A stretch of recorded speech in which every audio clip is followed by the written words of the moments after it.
So like, do I just like start? Yeah. Yeah, well, we gotta be hold on. Ah! I almost fell over Nala.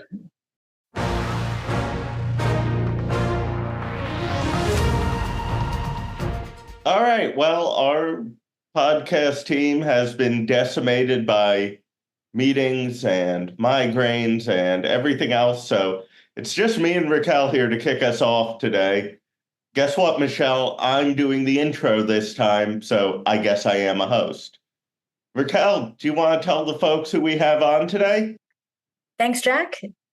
Today we are going to be joined by Amy Scherer, one of NDRN's dynamite attorneys. She focuses on supporting the CAP program, or the Client Assistance Program. She is going to be talking to us today about a recent trip she took to Minneapolis, where she was fortunate enough to see the gymnastics Olympic trials. Take it away, Amy. Wow, Raquel, thanks for such a kind introduction. And I'm really glad to be on here today to talk a little bit about my experience. As Raquel said, my day job is as a staff attorney at NDRN, focusing on the CAP, or Client Assistance Program, VR-related employment issues. And I just happen to have a little side job that is also quite fun, and I feel lucky to be able to do it. Maybe something that not everybody gets to do every day, but I essentially work as a freelance writer for International Gymnast Media. It used to be International Gymnastics Magazine, but as many things have happened over the last couple of years through the pandemic and everything, it is now essentially a website, but it is the main media that covers international gymnastics, and it's been around since 1956. So it's really great to be able to be a part of that organization. And the gentleman that runs the website and was a publisher of the magazine, I actually had a chance to meet him when I was 10 years old and just started getting involved in the sport, and really fell in love with the 1984 Olympics when Mary Lou Retton won for the United States, and also the men's team for the US won the gold medal there. So that was sort of my introduction to the sport. And I was able to meet Paul Zert, the publisher, and that's where our relationship began, which led to my ability to work there many years later. I never thought as a child that, literally 40 years later, I'd be working for that organization, but it all worked out that way. And job, it's interesting because I don't think it's that common, even in 2024, for members of the press to be wheelchair users or to have visible physical disabilities. So my primary job with International Gymnasts is to cover the NCAA season, which is separate than the Olympic season. These are individuals, obviously, who are in college, have scholarships, and there's an entire NCAA season, just like there would be for football or basketball. And I typically write a column during the season each week, and then get a chance to go to attend the NCAA National Championship at the end of the year. So that's a live event and involves going to the competition and writing about it while it's happening. So similar to live chat, and then also going to press conferences after that. So when I first started doing this, which was probably back in 2016, when I started to do the formal coverage of NCAA, they didn't even have a place a person in a wheelchair to sit in the press section. There were actually 5 steps up there to even get to the platform where the media was sitting. And so here I just sat in another section and was not able to be, with everyone else who was reporting on the competition. But actually, and I have to give credit to my friend, Jessica Oburn, who was there, and she was even more incensed than I was about what had happened. And she wrote a scathing letter to the head of the media for NCAA gymnastics, and just said it was inappropriate and that it needed to be set up differently in order for me to be able to participate. And lo and behold, they did respond to that very well. The next year, there was actually a section on the press application that said, do you need wheelchair seating? Check this box. And they really worked with me from that point on to try to make sure that I had a good place to sit and that I could see well and reach the table and reach the laptop and everything that was involved in reporting on that competition. So, well, for a number of years, I have to say last year, there was a change in the leadership, so that I wasn't working with the same person. And even though there were many, many emails exchanged in the months prior to this year's competition in terms of what I needed in order to be able to see and to be able to reach the table and everything, I got there and the table was about 15 feet tall and I was not able to see over the row of people in front of me. So obviously that was a major issue and, it became a pretty significant thing because we found out about it just a couple hours before the competition. So we were trying to figure out what to do. And, I was pretty frustrated because it's not like this was a surprise. There were lots of conversations about it. The guy who was just in charge did not seemingly have the power to make the changes that needed to be made. And they were extremely apologetic, but obviously that didn't really impact me to do my job and to do what I needed to do. So after some chaos and people running around, we were able to find a place for me where I could see the competition and do what I needed to do in terms of my job responsibilities. I do have to say that once I said that I was a staff attorney at the National Disability Rights Network and that I had knowledge about the ADA, that definitely got things moving a bit more. Tip to anyone listening, if you can drop that into a situation like this pretty quickly, that does tend to wake people up. But that's sort of the situation in terms of doing the job with the press. I've just also been extremely happy, though, with the organization that I work with, International Gymnast Media. They never thought it was a big deal that I used a wheelchair, had never done gymnastics in my life, couldn't tell you how to do a back handspring from a technical standpoint at all, but they just sort of appreciated, I guess, my passion for the sport and my desire to learn more. And I was excited to be able to find a way to use the knowledge that I had in a productive way and to be able to put it to use rather than just sitting at home and watching videos on TV, like what could I actually do that might contribute to the sport? And they just totally embraced that. And again, this is starting back in the early 90s. So not something that was necessarily typical. Never really had any specific discussions with them about accommodations or anything specifically related to my disability.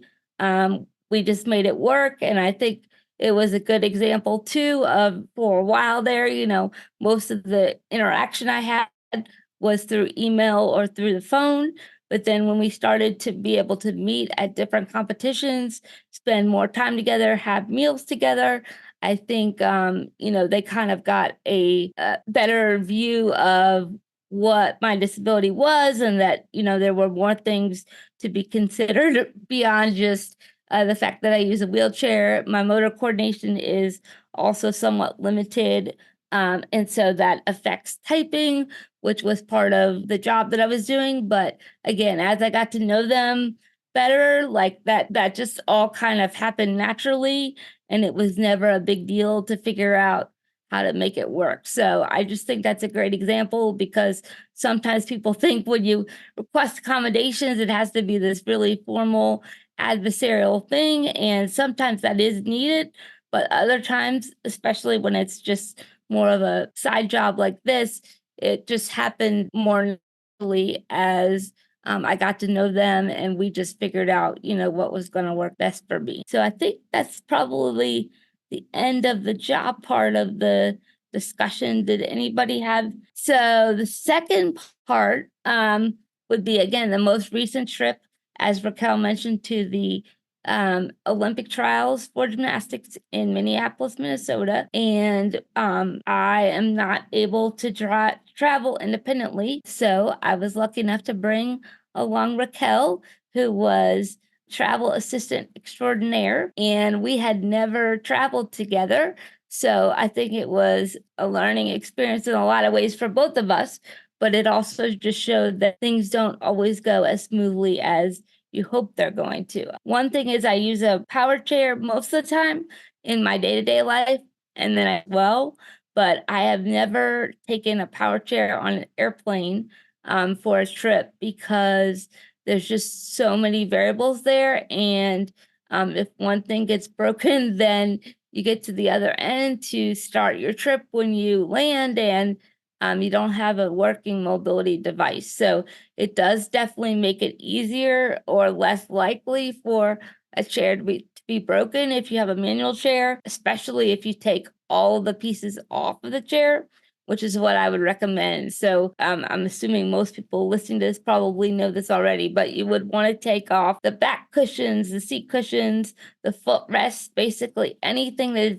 detachable from the chair. I recommend that you take off, and hopefully you're able to put that into the overhead compartment for the plane. That doesn't guarantee that nothing's going to get broken, because I did have a trip last year where all that was done and they broke the brakes on the chair, which might seem like a minor issue, but it really wasn't minor in any way, shape, or form, because since I couldn't put the brakes on to keep the chair from moving, I couldn't do a transfer independently. So it really did make the chair useless until they were able to fix the brakes, which took a couple of months in order for that to happen. So it really can be a huge issue when they damage the chair. In this case, though, we did not have chair damage. So I was very happy that we made it to Minneapolis in one piece. But there were some major issues in terms of getting on the plane.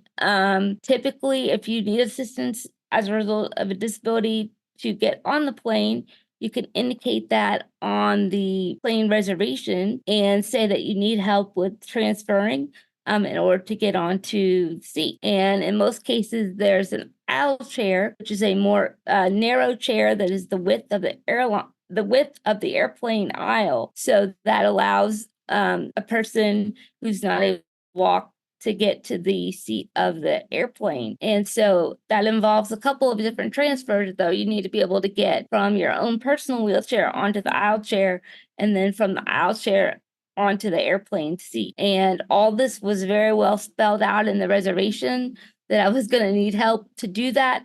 And specifically that I would need lift assistance from the aisle chair, from my chair to the aisle chair and from the aisle chair to the seat. But when Raquel and I got there, instead of having two people, which would be the standard procedure if you're going to help do a lift assist onto a seat, there was only one person. And so, they were basically asking me if I could help or, basically independently do the transfers without lift assistance. And I basically was like, no, that's really not going to be possible. And Raquel stepped in and said, I'll be glad to help, since there's not enough in here. And so she assisted with that and helped me to safely and comfortably get onto the aisle chair and into the airplane. But I still look back at that and I'm like, not sure what would have happened if Raquel had not been there. I may still be sitting on the aisle seat or the aisle chair. They clearly did not have a plan B, even though I had indicated that that was the type of assistance that was going to be needed. Raquel, did you want to add anything about that or any? I think you said everything exactly correctly. I think if I could just give advice out there, it's when we're supporting people physically, that even if we know them, especially if we don't know them, but if we know them, no matter what, we should be asking people, may I do this? Can you do that? Can we do this? So when Amy and I were together, and I think the airplane transfer was a really good illustration of that. There are a number of buckles and harnesses and everything attached to that aisle chair. And so it's, Amy, may I put this around your legs? May I put this around your chest? Or in taking it off, may I unbuckle this?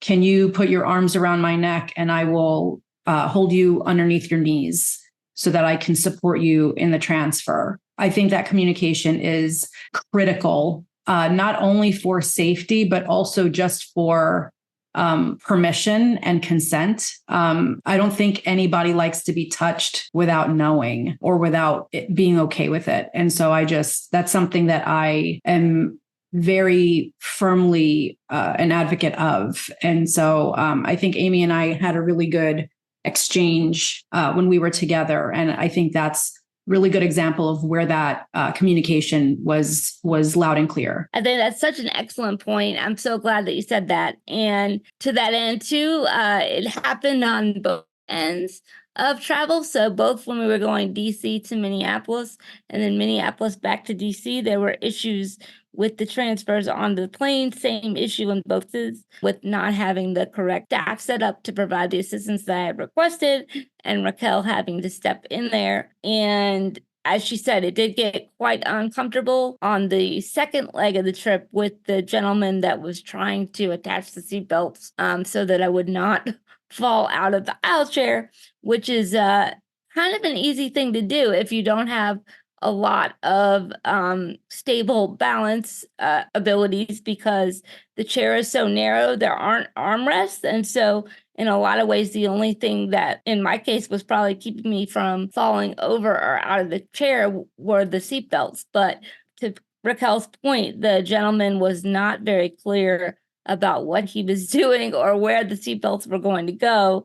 And I was just trying to make sure that I didn't fall out of the chair. So it was kind of an uncomfortable exchange, and not at all what Raquel was suggesting that happened. And I would say that's the case even in any situation, not just the airlines, but even Raquel and I knew each other. We were friends, but we had never done, as I said before, a travel experience like this. So it was really important for me to hopefully communicate to her what I needed or what was going to be difficult or what was going to work or not work. And anybody who's in that situation, even if it's a person that you're hiring as a personal care attendant that you really don't know or that you haven't developed a relationship with, I think communication about what is needed is such an important part of the whole thing. So with that, the other major issue we had, it was a great hotel overall, and they had really good customer service.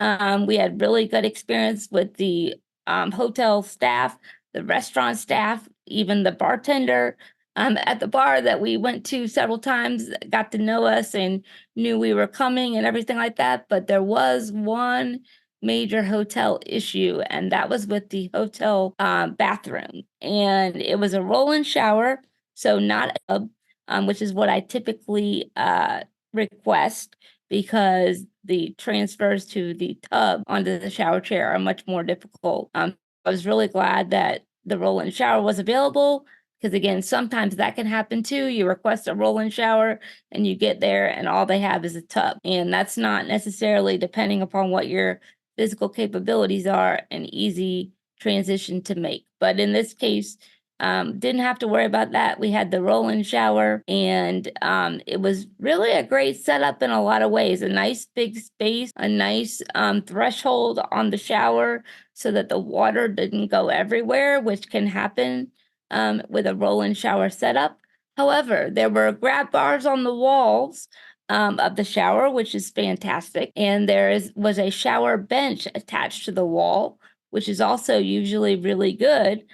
Because that way, it's solid and stable and it's not going to move, and you know that it's going to be there. You don't have to sit there and request and hope that they bring a shower chair that you can sit on. But where the shower bench was not at all close to any of the grab bars that were on the wall. And initially, Raquel and I looked at that and we were like, how could that be? How is that possible? They're assuming that you're going to be able to stand up from your chair and then sit on the bench without having to hold on to anything, because there wasn't anything to hold on to.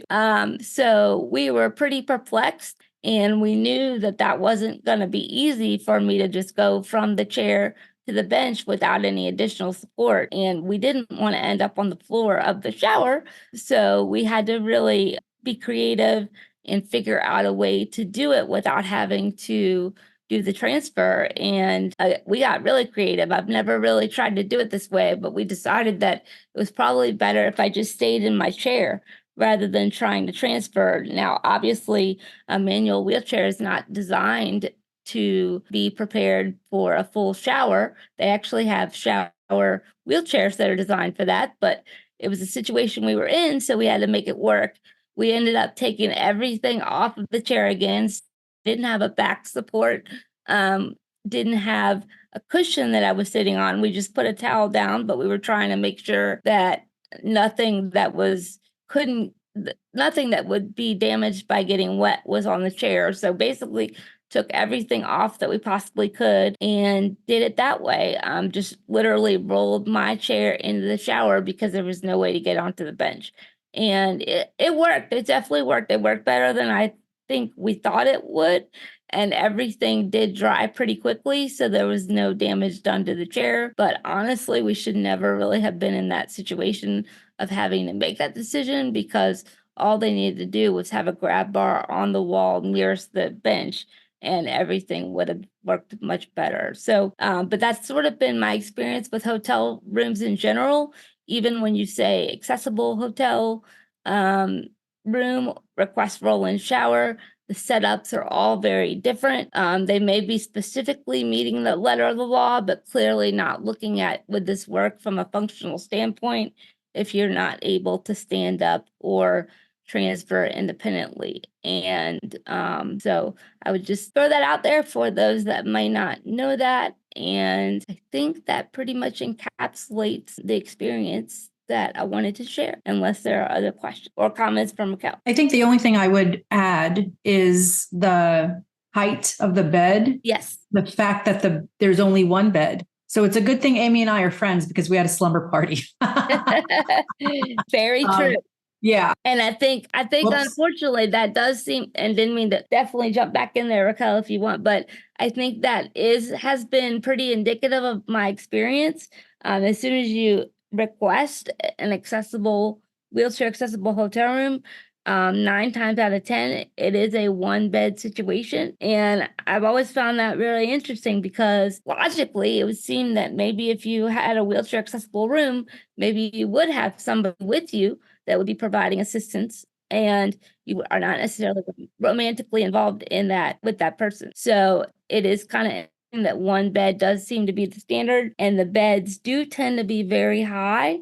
I'm actually under 5 feet tall, so that creates a major issue for me. And it was a trend that didn't really exist, I'd say, until about maybe 10 years ago. And then all of a sudden, the hotel beds got much higher just across the board. So from a disability perspective, that may help some people, because then they don't have to try to get up from a lower position, but higher beds can also be a problem. I think also with the height of the bed, so we were able to make it work, but just thinking about other folks who might need a portable Hoyer or something, some other, physical transferring device, the width between the bed and the wall is typically not conducive to any of that. So I know we don't have our hotel friends and architects listening to this, although they should be. Yes. I would really encourage folks to engage people with disabilities in assessing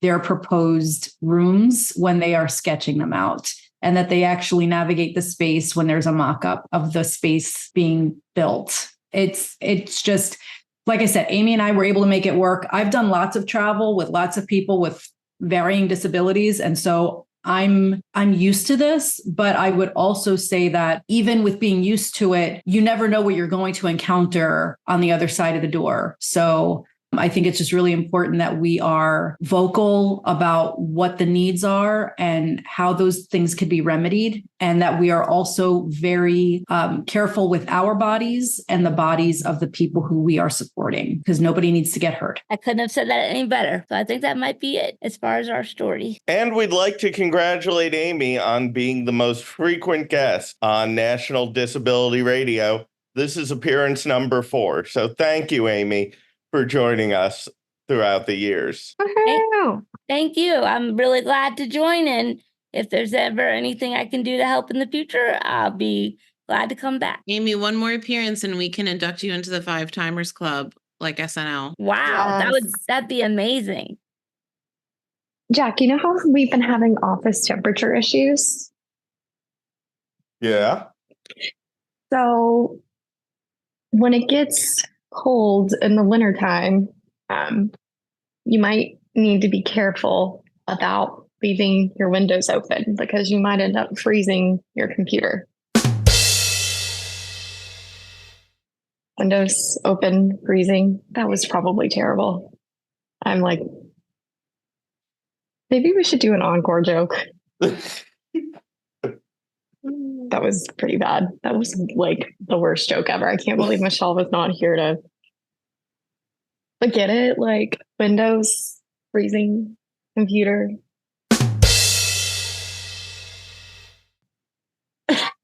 Thank you, Stephanie. Until next time, you can email us at podcast@ndrn.org. You can follow us on LinkedIn, Twitter, Threads, Facebook, and Instagram. And keep your computers warm, guys. Keep those windows closed.